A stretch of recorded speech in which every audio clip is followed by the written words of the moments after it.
Welcome to LC Screen Talk. My name is Larry, and this is my review of One Night in Miami.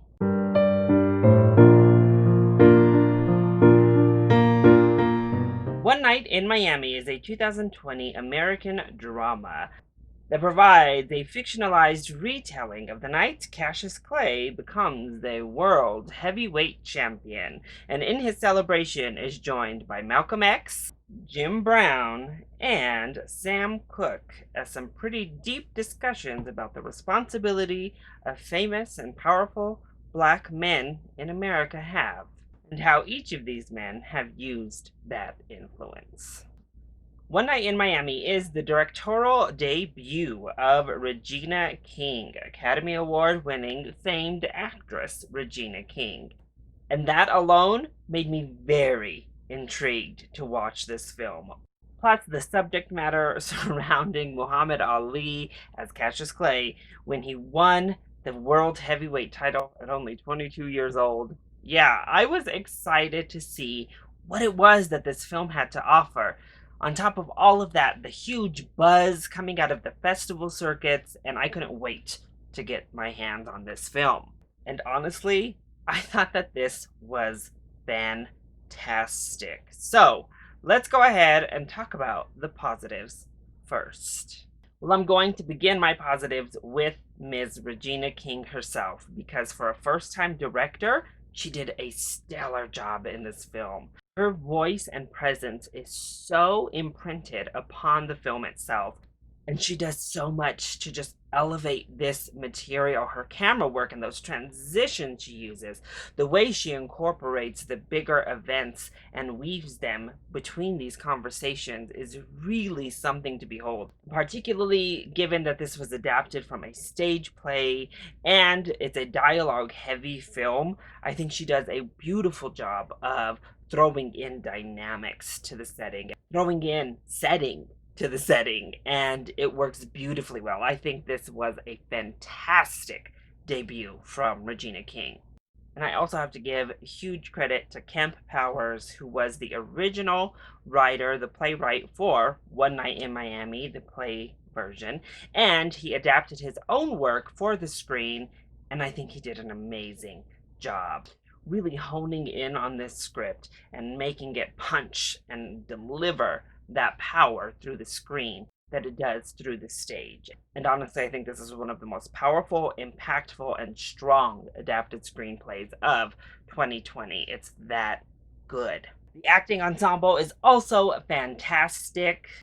Kingsley Ben-Adir was Malcolm X, and he was so great in this role, just disappearing into a much more humanized, a more mellow and complex Malcolm X than I think we have received in previous adaptations, and it worked beautifully for this film.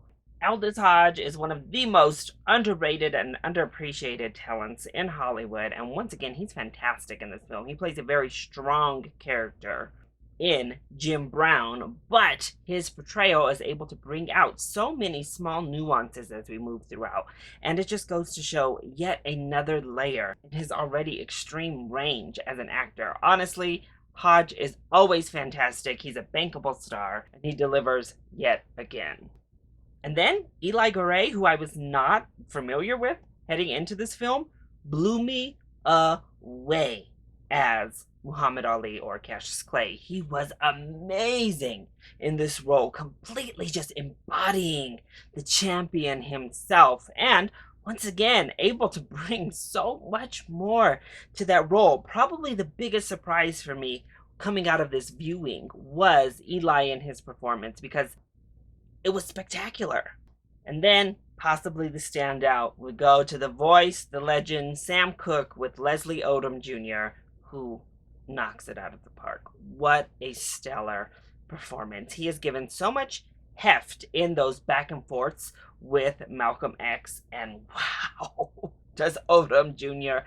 deliver a truly powerful, emotive, deep performance that comes together so spectacularly in that last shot. Plus, his voice, his vocal performance is amazing. It really is just another testament to Regina King and her direction that the cast is this good.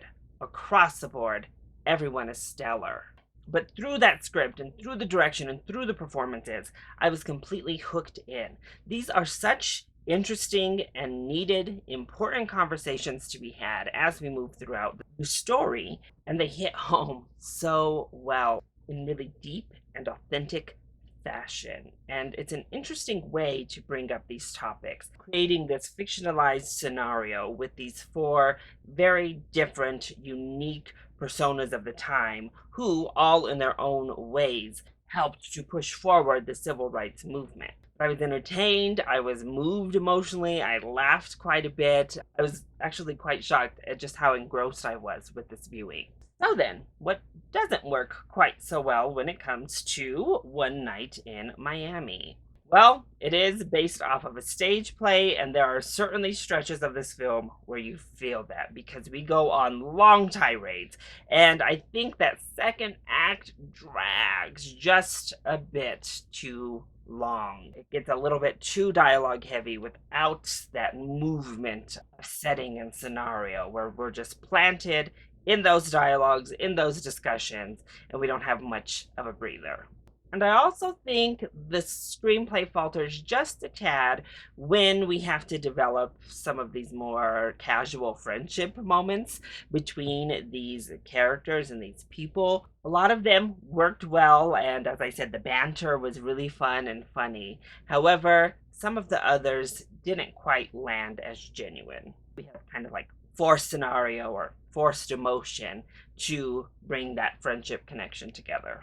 But overall, I loved One Night in Miami. Once again, these topics are completely relevant to 2020, nearly 60 years later, and these same issues are still relevant to the world today.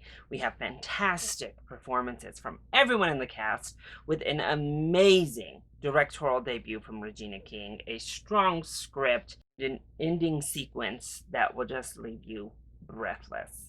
One Night in Miami premieres on Prime Video January 15th, and if you have the service, I more than recommend checking this out opening weekend. So that is my review of One Night in Miami. I hope you enjoyed it. If you did, go ahead, click like down below and subscribe to the channel so you are always up to date on my latest videos. Also, join in on the discussion. Are you excited to see One Night in Miami, or have you already seen it? If you have, let me know your thoughts either in the comment section down below, or you can hit me up on Twitter. I love you all so much for your continued support. Mwah! Thank you for watching, and I'll see you next time. Bye!